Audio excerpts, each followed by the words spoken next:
হরে কৃষ্ণ কৃষ্ণ কৃষ্ণ হরে হরে, হরে রামা রাম রাম হরে হরে। শুভ সকাল বন্ধুরা। এই ছিল আমার ঘর, আর এটা আমাদের মন্দির, মানে ঘরের মধ্যেই। সকালে উঠেই আগে জানলাটা খুলে আমি চলে গেলাম কোথায় না, স্নান করতে, কারণ আজকে পরমা একাদশী। স্নান সেরে ঘর ঝাড়ু দেওয়ার জন্যই আমি ব্যস্ত হয়ে পড়েছি। ঘর ঝাড়ু দেওয়ার পর আমাদের পরের কাজটা থাকে ঘর মোছামুছির কাজ। তো ঘর মোছামুছি সম্পন্ন হলে আমি বারান্দা মুছি। আজকের দিনটা স্পেশাল। প্রথমত বৃহস্পতিবার, দ্বিতীয়ত খুব ভালো একটা দিন, প্লাস একাদশীর দিন। এই দিনে একাদশী ব্রত পালন করা, যারা পালন করে তারা জানবেন হয়তো যে একাদশী মাহাত্ম্য কী।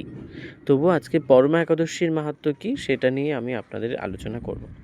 এই দেখুন, কথা বলতে বলতে থালা বাসন মাজাও প্রায় শেষ। ঠাকুর ঘরের থালা বাটি সব মাজা সম্পন্ন হলে আমরা পুজোয় বসবো, এমনটাই ঠিক করা হয়েছে। পুজোয় বসে প্রথমে আমি তিলক চন্দন, গোপীচন্দন দিয়ে একটা টিকা লাগিয়ে নেওয়ার চেষ্টা করলাম। আজ 11ই জানুয়ারি, বৃহস্পতিবার 2026। আজ হচ্ছে পরমা একাদশী। একাদশী গত 10ই জানুয়ারি সন্ধ্যা থেকেই লেগেছে, আজ সন্ধ্যা পর্যন্ত স্থায়ী হবে একাদশী। আর কাল আছে একাদশীর পারণ, সকাল 9টার মধ্যে।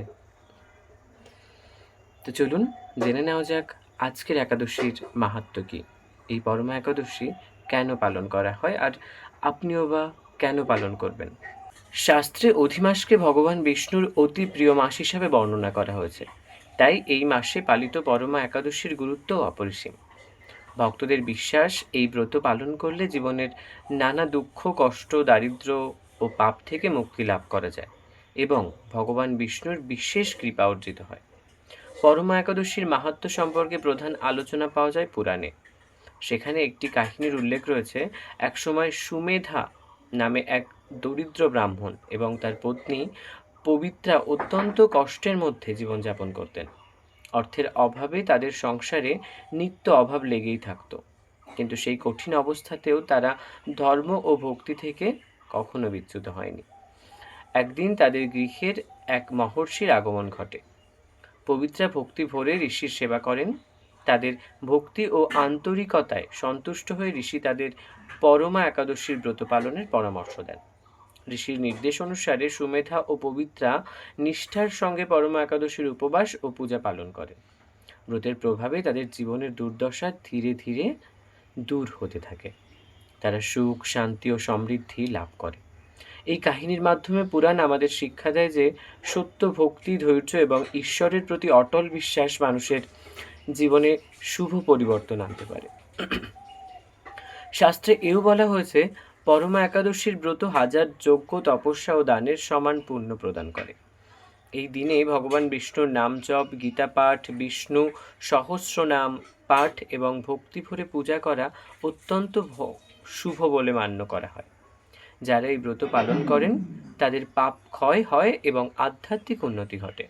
শুধু তাই নয়, সংসার জীবনের নানান বাধা বিপত্তি দূর হয়ে মানসিক শান্তিও লাভ হয়। পরমা একাদশীর আর একটাও গুরুত্বপূর্ণ দিক আছে, সেটা হলো আত্মসংযম। উপবাসের মাধ্যমে মানুষ নিজের ইন্দ্রিয়কে নিয়ন্ত্রণ করতে শেখে এবং মনকে ঈশ্বর চিন্তায় নিবিষ্ট করে। তাই এই ব্রত কেবল পার্থিব কল্যাণের জন্য নয়, শুদ্ধি ও ঈশ্বর প্রাপ্তির পথ হিসেবেও বিবেচিত হয়েছে। ভক্তদের বিশ্বাস অনুযায়ী পরমা একাদশীর ব্রত পালনকারী ব্যক্তি ভগবান বিষ্ণুর আশীর্বাদ লাভ করেন এবং মৃত্যুর পর শুভ গতি প্রাপ্ত হন। তবে এই ব্রতের প্রকৃত উদ্দেশ্য কেবল ভৌতিক সুখ লাভ নয়, বরং ঈশ্বরের প্রতি প্রেম, ভক্তি এবং ধর্মময় জীবন গড়ে তোলা। এই কারণেই পরমা একাদশীকে সকল একাদশীর মধ্যে বিশেষ মর্যাদা দেওয়া হয়। ভক্তি ভরে এই ব্রত পালন করলে মানুষের জীবন পবিত্র হয়, মন শান্ত হয় এবং ভগবানের কৃপায় জীবনের অন্ধকার দূর হয়ে যায়, আর শুভ ও মঙ্গলময় পথ উন্মুক্ত হয়। এই ছিল পরমা একাদশীর মূল বক্তব্য।